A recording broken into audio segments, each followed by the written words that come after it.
Merci de votre attention, madame, monsieur. Dans l'actualité ce soir, le séjour du Premier ministre ce jeudi à Monrovia, au Libéria. Sur place, le chef du gouvernement a représenté le chef de l'État à l'ouverture de la rencontre sous-régionale sur les mesures et réformes à mettre en place au lendemain de l'épidémie à virus Ebola. On ne va plus les appeler des allocations d'aide, mais des bourses entières, et ce, dès la rentrée prochaine, des bourses nationales pour des études ici, au pays ou à l'extérieur. Mais ce sera sur des critères bien définis et surtout au mérite. Enfin, l'investiture démocrate à la présidentielle américaine, Hillary Clinton sera une grande présidente. Phrase signée Barack Obama, le président des États-Unis, s'est exprimé hier à la tribune démocrate. Voilà, madame, monsieur, le sommaire, bienvenue et voici le journal. Bonsoir à tous. L'actualité ce soir, elle se joue d'abord à Monrovia, capitale sous-régionale, des mesures et réformes à mettre en place au lendemain de l'épidémie de virus Ebola. La rencontre s'est ouverte ce jeudi. Sur place, le chef de l'État, coordonnateur sous-régional de la riposte de la maladie, a été représenté à l'occasion par le Premier ministre, comme ici l'homme classe. Nous reviendrons tout à l'heure sur ce sujet. À l'OBI, à l'Assemblée nationale, débat ce jeudi consacré au code de la marine marchande. Le test a été actualisé, adapté aux réalités du moment. Les députés l'ont approuvé à l'unanimité. Les grands axes dans ce reportage de Erlo Kidifou.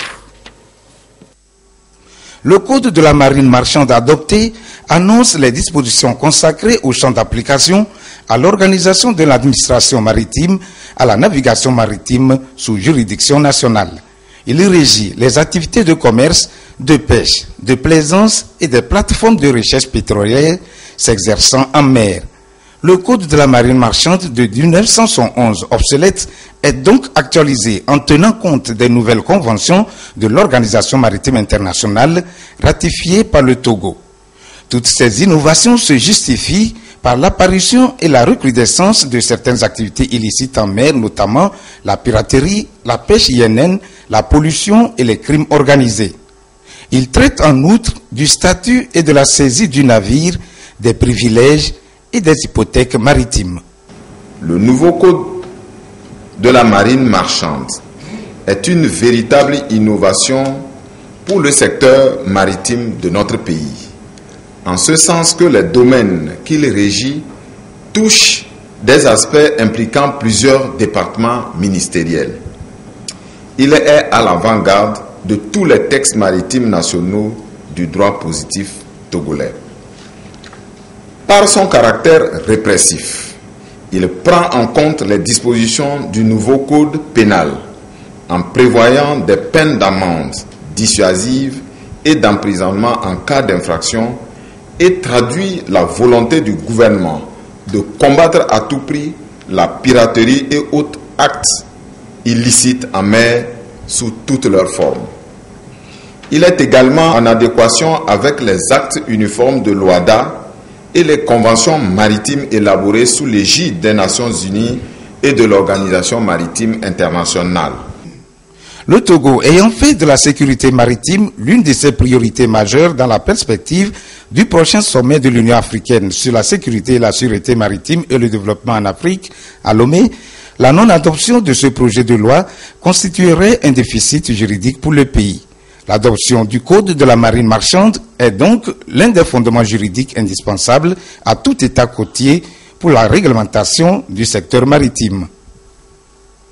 L'étude de ce texte a été passionnante, enrichissante, mais exigeait à la fois une grande concentration des élus du peuple.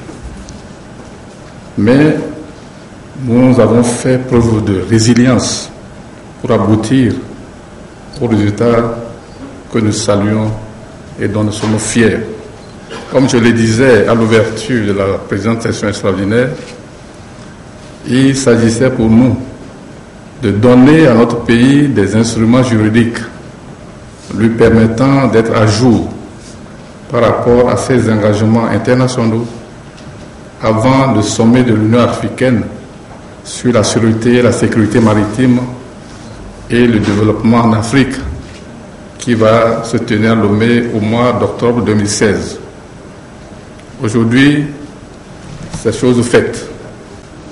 Toutes les conventions sont ratifiées et intégrées dans le présent code de la marine et nous nous félicitons donc de mettre notre code de la marine en adéquation non seulement avec les lois nationales, notamment le nouveau code pénal, mais également avec le droit maritime international, public et privé.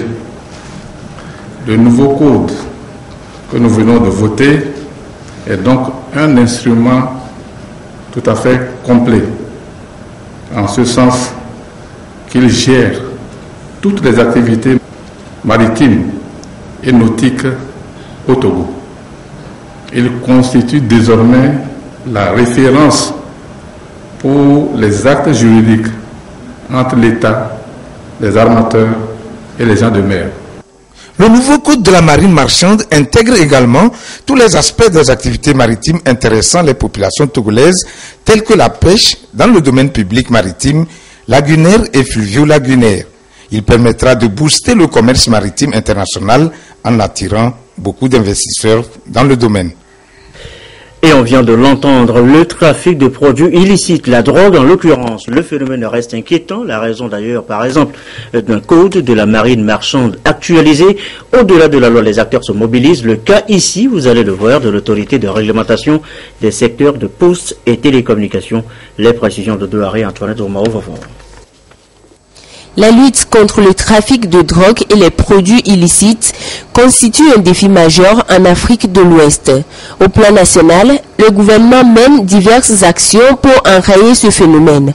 Parmi ces mesures, l'adoption du plan intégré de lutte contre la montée du trafic illicite de la drogue et le crime en 2009. Dans cette même dynamique, l'autorité de réglementation des secteurs de poste et de télécommunications ARTP met à contribution les opérateurs postaux dans l'exercice de leurs fonctions qui consistent à recevoir et à affranchir des colis. Ceux-ci sont appelés à veiller à ce que le réseau de poste ne soit pas utilisé à des fins illicites. Certains clients peuvent utiliser le canal de la voie postale pour véhiculer peut-être les produits illicites ou produits prohibés. Donc c'est pour prévenir que nous avons voulu donc initier ce séminaire pour donc permettre aux opérateurs postaux de pouvoir donc être vigilants. Pour les autorités togolaises, pas question de baisser la garde. En dehors des services traditionnels, dont je vais parler de la police, de la gendarmerie nationale, des douanes, des eaux et forêts, des forces armées togolaises, il y a des unités spécialisées qui ont été créés et dédiés exclusivement à la lutte anti-drogue. Les opérateurs postaux ont besoin d'être renforcés en termes de formation pour pouvoir collaborer de manière franche avec les forces de sécurité lorsqu'ils suspectent des envois ou en tout cas des colis suspects pour que les forces de répression puissent agir. En juin dernier, le ministère de la Sécurité et de la Protection civile a saisi et incinéré plus de 96 177,767 kg de produits illicites. Tout comme les stupéfiants, de nombreux produits licites et illicites font l'objet de trafic à travers le fret aérien et le courrier postal. La vigilance est donc de mise afin d'accompagner le gouvernement dans cette lutte acharnée. L'actualité, je vous l'annonçais tout à l'heure en début de journal, elle se joue aussi à Monrovia, capitale sous-régionale. Des mesures et réformes à mettre en place au lendemain de l'épidémie à virus Ebola. La rencontre s'est ouverte ce jeudi. Sur place, le chef de l'État, coordonnateur sous-régional de la riposte de la maladie, a été représenté à l'occasion par le Premier ministre commissaire Lomklassou. La cérémonie d'ouverture, le récit, Isidore Koubatine. Les mécanismes de riposte et les mesures idoines pour faire face à toute maladie infectieuse dans la sous-région ouest africaine nourrit les débats ici à Monrovia, capitale libérienne, frappée il y a 2 ans par la maladie à virus Ebola. À cet important rendez-vous, le chef de l'État, Fort Gnassingbé, coordonnateur régional de la riposte contre la maladie à virus Ebola en Afrique de l'Ouest, a été représenté par le chef du gouvernement, Selom Lomklassou. Il sera également question lors de ces assises de faire le point de la gestion de la riposte de l'épidémie d'Ebola, de mettre en œuvre des mesures et les réformes au lendemain de l'épidémie. Puis que nous puissions en réalité surtout identifier les grandes réformes que nous devons gérer à l'échelon sous-régional pour que plus jamais ce virus ne s'annonce. Pour nous, nous sommes venus pour cela. Tous les acteurs ici présents ont salué le leadership du président Faure Gnassingbé dans sa mission de coordonnateur régional de riposte de la maladie à virus Ebola. Reste maintenant à chaque État de renforcer son système sanitaire. Le Togo, conscient de la porosité des frontières entre les États, notamment en matière d'épidémie, s'est engagé corps et âme dans la lutte contre cette maladie. La conséquence palpable de cet engagement est la décision des chefs d'État ouest-africains réunis en sommet extraordinaire le 7 novembre 2014 à Accra, au Ghana, de confier à leurs homologues togolais la coordination de la lutte à mener contre cette épidémie. Le chef de l'État togolais, dans sa mission de coordonnateur, avait déjà visité les pays les plus affectés et a apprécié les efforts louables de ces États. Il tient donc à saluer ici la détermination dont les uns et les autres ont fait preuve durant ces moments de dure épreuve en vue de circonscrire rapidement puis d'enrayer l'épidémie. Outre des milliers de pertes en vie humaine, la désintégration du tissu économique et la dégradation du taux moyen du produit intérieur brut qu'elle a engendré, la récente épidémie à virus Ebola nous a incité à plus d'humilité en démontrant l'extrême fragilité de nos systèmes de santé et la faible promptitude à la riposte qui en découle. Ces insuffisances ont été observées tant au niveau de nos États qu'à une échelle plus vaste. Aussi, nous devons en ce moment conjuguer les efforts pour faire de sorte que de cet atelier sortent des solutions idoines. Cette vision est également partagée par la présidente Ellen Sirleaf Johnson, qui souhaite, tout comme ses pairs de la sous-région, le renforcement du système d'alerte et de surveillance, la mobilisation politique, institutionnelle, scientifique et communautaire. Ces initiatives diverses, éparses et variées sont issues de la bonne volonté et de la détermination d'institutions et de personnes de tous bords, ayant le même idéal en partage et agissant comme un vaste individu collectif déterminé à soulager la souffrance humaine.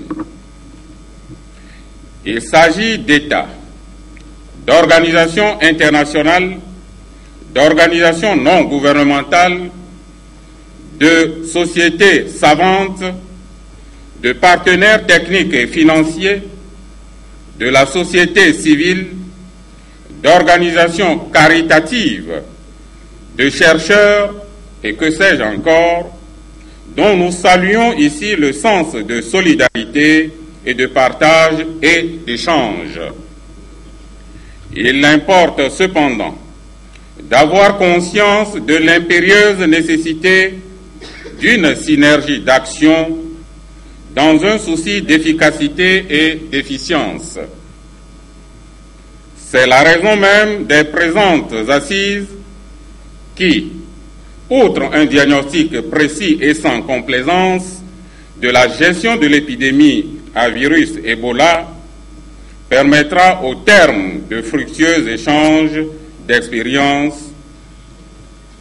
de recenser les initiatives, les propositions et les recommandations, d'analyser leur pertinence et leur adéquation avec les réalités du contexte, de mettre sur pied un générique objet d'ajustement tenant compte des contingences locales, se doter d'outils d'évaluation. Le chef de l'État togolais a la ferme conviction que de cet atelier sortiront des solutions et des recommandations répondant aux critères ci-dessus évoqués. Il ne doute ni de la volonté, ni de l'expertise, ni de l'humanité des personnes constituant l'auguste assemblée ici réunie et dont le fruit du travail permettra à notre région de parer à de nouvelles éventuelles épidémies. En prélude à ces assises, le chef du gouvernement, Selom Komi-Klassou, a remis à la présidente Hélène Sirleaf Johnson un message de son homologue togolais, Faure Gnassingbé, qui s'est impliqué activement dans la lutte contre le virus Ebola dans la sous-région et particulièrement dans les pays touchés. Et sachez également dans l'actualité que les consultations Afrique-Chine, USA sur la paix et la sécurité en Afrique, organisées par le Centre Carter au Togo, ces consultations ont pris fin ce jeudi. 2 jours d'échange et de partage d'expériences des experts en sécurité maritime en prélude au prochain sommet de l'Union africaine sur la sécurité, la sûreté maritime et le développement en Afrique au Togo. Le compte rendu, Augustin Kossi avec Président Zinsouf. 48 heures de consultation Afrique, Chine, États-Unis pour la paix et la sécurité en Afrique, tenues dans la capitale togolaise, se sont achevées sur de bonnes perspectives.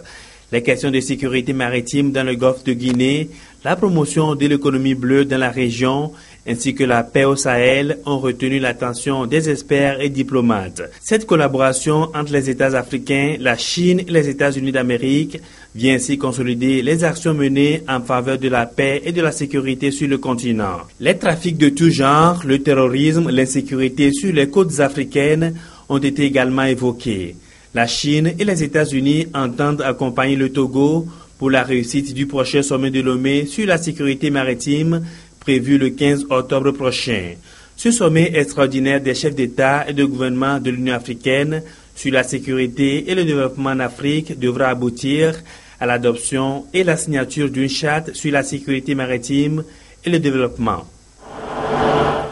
Et voilà qui nous amène également aux questions de l'environnement. C'est une mission régulière. Chaque 6 mois, eh bien, le PGICT, le projet de gestion intégrale des catastrophes des terres, fait la revue de ces différents projets en cours. L'exercice est renouvelé depuis ce matin à Lomé sous la houlette du ministère de l'Environnement. Quels sont donc exactement les projets examinés cette fois-ci? Viviane Souvi, Charlotte Moussimé. Mission de suivi et d'appui de la Banque mondiale du projet de gestion intégrée des catastrophes et des terres PGICT. Des experts de la sous-région, du Bureau national et du siège à Washington vont évaluer l'état d'avancement du dit projet dans ses différentes composantes, à savoir la gestion des mesures de sauvegarde environnementale et sociale, les ressources naturelles, la passation de marché et bien d'autres. Nous avons essayé de regarder un peu l'état d'exécution des activités. Nous avons eu aussi l'occasion de faire quelques visites sur le terrain et nous avons constaté que le projet commence par avoir des impacts positifs sur les populations, sur la vie des populations. En réalité aussi, il y a un niveau d'appropriation et d'engagement de la part de tous les acteurs clés qui est vraiment remarquable. Pourquoi ceci est important? Parce que ça donne un niveau de confort concernant la pérennisation des activités qui ont été réalisées dans le cadre de ce projet et ça permet de capitaliser également sur les acquis du projet. La mission précédente recommandait entre autres la signature des contrats de marché liés au projet avant le 30 juin 2016. Une recommandation prise en compte. Sur le terrain, des stratégies sont développées pour surmonter les difficultés. Il n'y avait pas une forte implication des structures déconcentrées du ministère de l'Environnement et des Ressources forestières. Et ça a amené au niveau des reboisements à ce qu'on propose des plants qui n'ont pas encore atteint l'âge d'être plantés, ou également de proposer des plants qui ne sont pas adaptés au milieu.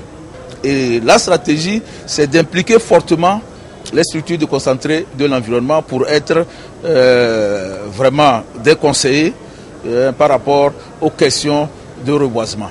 La mission a débuté le 26 juillet et prend fin le 5 août prochain. Avec le PGICT, plusieurs actions ont été capitalisées. Le démarrage de la construction des casernes des sapeurs-pompiers sur l'ensemble du territoire national, le don à ce corps de 5 ambulances, de 4 motopompes et des zodiacs. La construction des caniveaux et ponts à Tévié et à Sokodé, des retenues d'eau pour les cultures de contre-saison dans les régions des savanes et maritimes, le système d'alerte précoce, le reboisement, la préservation des forêts sacrées et communautaires.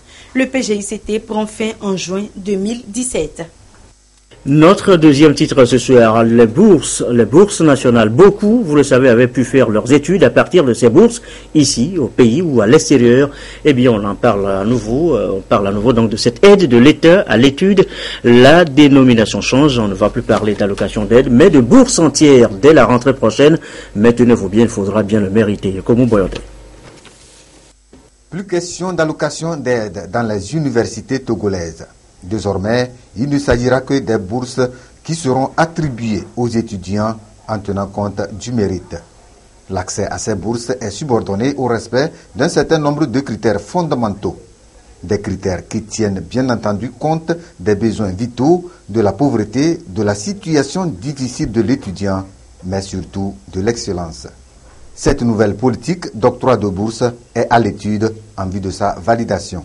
Quand on est passable, donc on n'est pas excellent. Mais nous, ce dont nous avons tenu compte, c'est que celui qui a la mention assez bien, bien et très bien, eh bien, on les met dans la catégorie de l'excellence. Bien que l'excellence, en principe, se note à partir de 18. Vous voyez? Donc c'est un peu la démarche que nous prônons.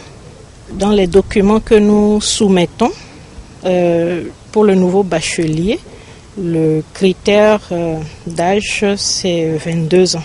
Ce qui veut dire qu'un étudiant, un nouveau bachelier qui a le bac à 22 ans au plus, et qui a les mentions que nous avons citées, mériterait donc une bourse d'excellence. C'est donc une démarche du gouvernement pour impulser une nouvelle dynamique à la recherche d'une formation de qualité au service du développement socio-économique. Il faut donc organiser cela systématiquement afin de mieux assurer la meilleure allocation des ressources. L'État ne pourra pas satisfaire tous les étudiants de ce point de vue-là. Mais les ressources mobilisées sont déjà très importantes. Et l'État continuera de faire toujours mieux. C'est pour cela qu'il faut impliquer tout le monde, de façon à une meilleure prise en charge des études pour tous. Une fois adoptée, cette politique de bourse prend effet à partir de l'année académique 2016-2017. Pour les étudiants bénéficiaires d'une bourse pour des études à l'extérieur du pays, obligation leur est faite de revenir servir le Togo, a déclaré le ministre de l'Enseignement supérieur. Les non-boursiers pourront eux aussi bénéficier d'une assistance ponctuelle sur la base de l'excellence. À l'étranger, Hillary Clinton fera une bonne présidente, une grande présidente fascinée. Barack Obama, président des États-Unis, il s'exprimait hier à la tribune démocrate, à la convention démocrate à Philadelphie. Il s'est livré à un véritable plaidoyer en faveur de la prétendante à la Maison-Blanche. C'est rare là-bas, une franco-américaine figure en bonne place dans l'équipe de campagne d'Hillary Clinton. Elle s'appelle Laetitia Garivo de Cailleux. Regardez. Devant les caméras du monde entier, il y a le show millimétré.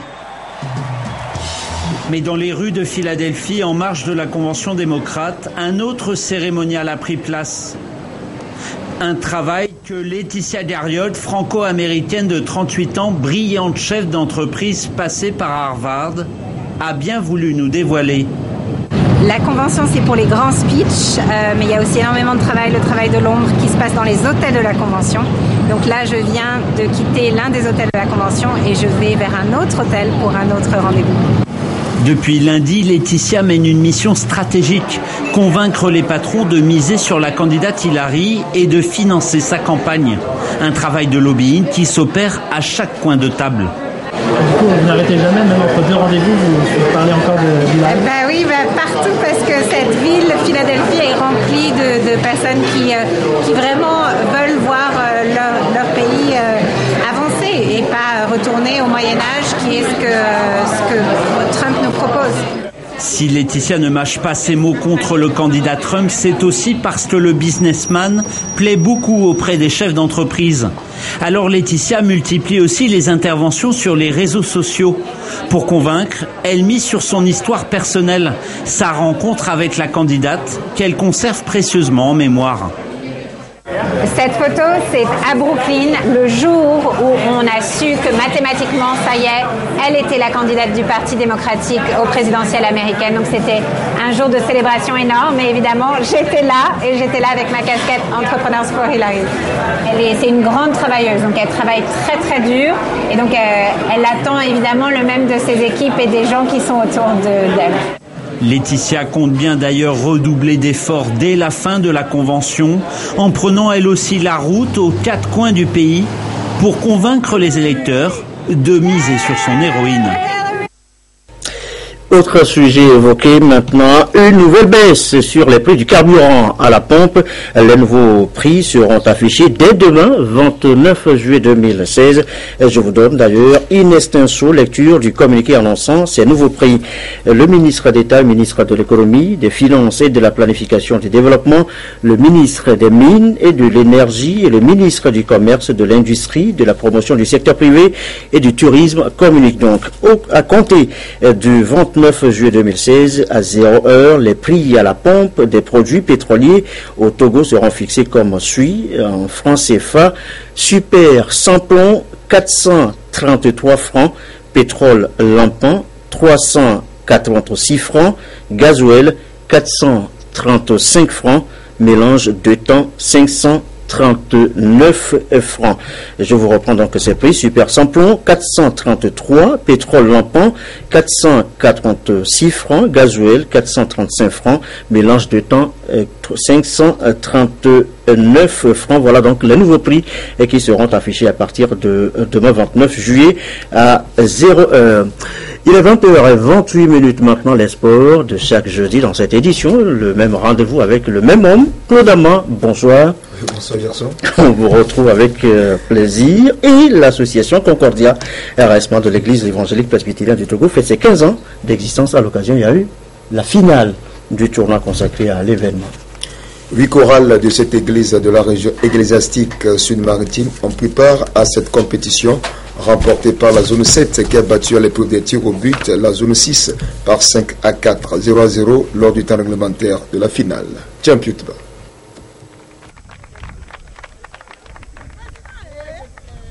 Malgré la rage de vaincre de part et d'autre, la zone 6 en maillot jaune et celle 7 en bleu de la région ecclésiastique sud-maritime de l'église évangélique presbytérienne du Togo n'ont pas pu se départager. 0 but partout au thème de cette confrontation finale de la coupe spéciale 15 ans de l'association Concordia Resma. Ce qui renvoie de facto les deux formations à la fatidique épreuve des tirs au but où la zone 7, plus à droite, a réussi 5 tirs contre 4 pour son adversaire zone 6. La compétition vise à resserrer les liens de fraternité et de cohésion entre les grandes chorales de temple de l'église évangélique presbytérienne du Togo. Nous avons choisi le football parce que c'est une activité qui unit les jeunes.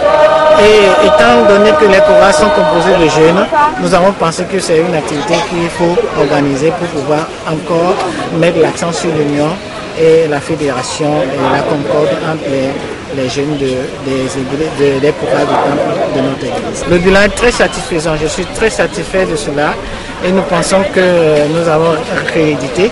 L'année prochaine, ça sera le grand séminaire. Avant la finale, le match de classement a été remporté par la zone 4 en rouge qui a défait au tir au but la zone 5 tirs à 3.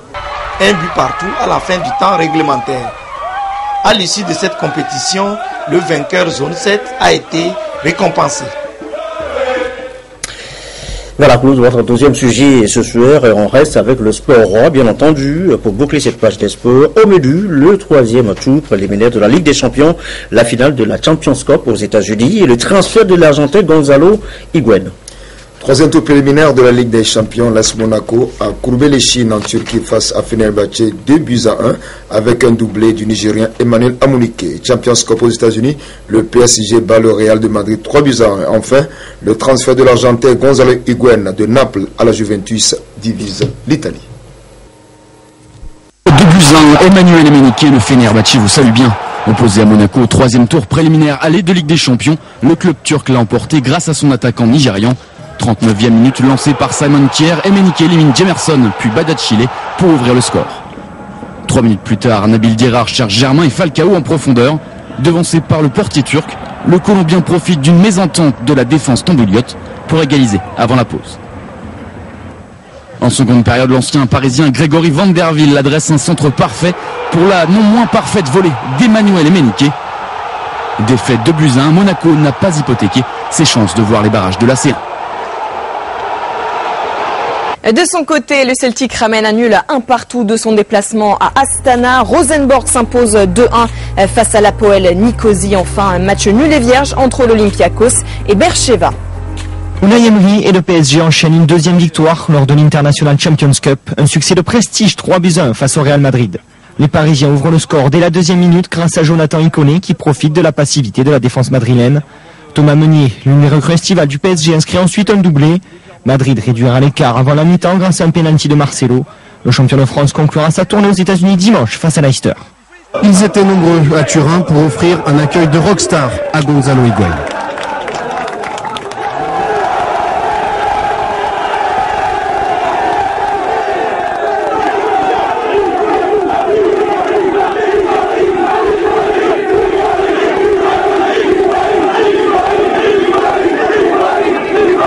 L'Argentin transféré 90 millions d'euros de Naples à Turin affole les tifosi qui se remettent à rêver de Ligue des Champions. Adesso una nuova avventura e bueno, speriamo che va tutto bene. Punti alla Champions con questa maglia? Speriamo. Ora dobbiamo fare tutto tranquillo, allenarmi e arrivare nella migliore maniera alla prima giornata. Sei contento di poter giocare con Paolo Dybala? Sì, certo. Quindi adesso dobbiamo sfruttare. Un saluto a questi tifosi. Saluto. Mais un peu plus au sud de l'Italie, le nom d'Higuaín provoque l'ire des supporters napolitains. Maillot, écharpe, ce qui rappelle l'ancien avant-centre est brûlé ou habille désormais les poubelles de la ville. Certains tifosi ont même choisi des manières plus radicales d'accompagner Higuaín chez le grand rival. Signore e signori, ecco che accompagniamo Gonzalo Higuaín a Torino. Vai Gonzalo, viaggia Gonzalo, viaggia verso la Juventus Stadium. Eccolo qui, Juventus Stadium. Vai Gonzalo, vai. Vola. Higuaín, héros à Turin, traître au Napoli. Pas sûr que l'Argentin reçoive un accueil très chaleureux lors de son retour en campagne le 2 avril prochain, lors de la 30e journée de Serie A. Le football, c'est aussi ça. Ce sera tout pour votre page des sports de ce soir. Rendez-vous samedi dans Sport et Détente.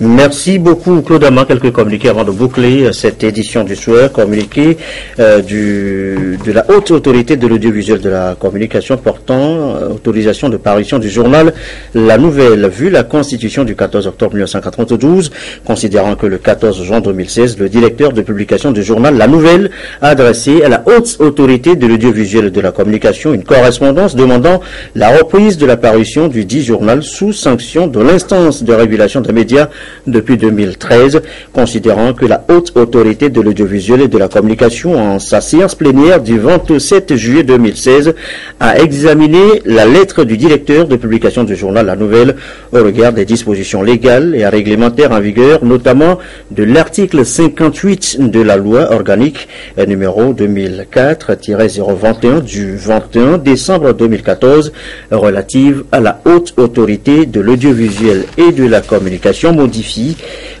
donc par la loi organique numéro 2009-029 du 22 décembre 2009 et la loi organique numéro 2013-016 du 8 juillet 2013, considérant que M.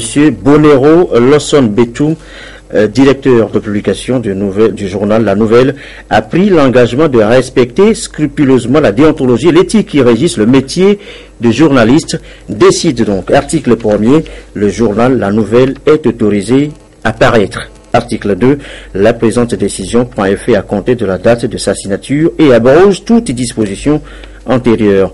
Elle est notifiée au directeur de publication du journal La Nouvelle. Elle est rendue publique et publiée au journal officiel de la République togolaise. Les responsables des agences de communication de production d'œuvres audiovisuelles ou écrites, de supports, de publicité sous toute forme, d'affiches, des vidéoclubs, des cinémas et chaînes de télévision opérant sur le territoire national sont invités à une séance de travail de la haute autorité de l'audiovisuel et de la communication le mardi 2 août 2016 à 10h, vu l'importance de l'ordre du jour de la rencontre, la présence des responsables visés est vivement sollicitée. Le ministère de la Communication, de la Culture, des Sports et de la Formation civique porte à la connaissance des cinéastes togolais que la 47e édition du Festival international du film de l'Inde se déroulera du 20 au 28 novembre 2016 à Goa, en Inde, sous le parrainage de la Fédération internationale de l'Association des producteurs de films. À cet effet, le ministère invite les producteurs et les réalisateurs de films togolais désireux de prendre part au dit festival à s'inscrire directement sur le site internet suivant www.ifi.nic.in.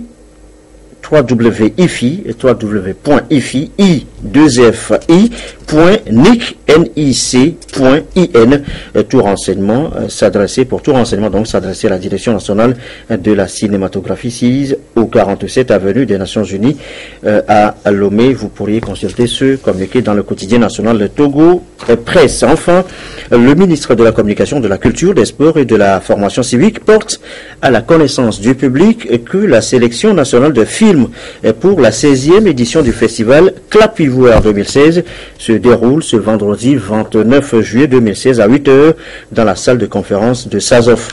À cet effet, le ministre invite les professionnels du cinéma, les cinéphiles et le public à prendre massivement part à la dite cérémonie.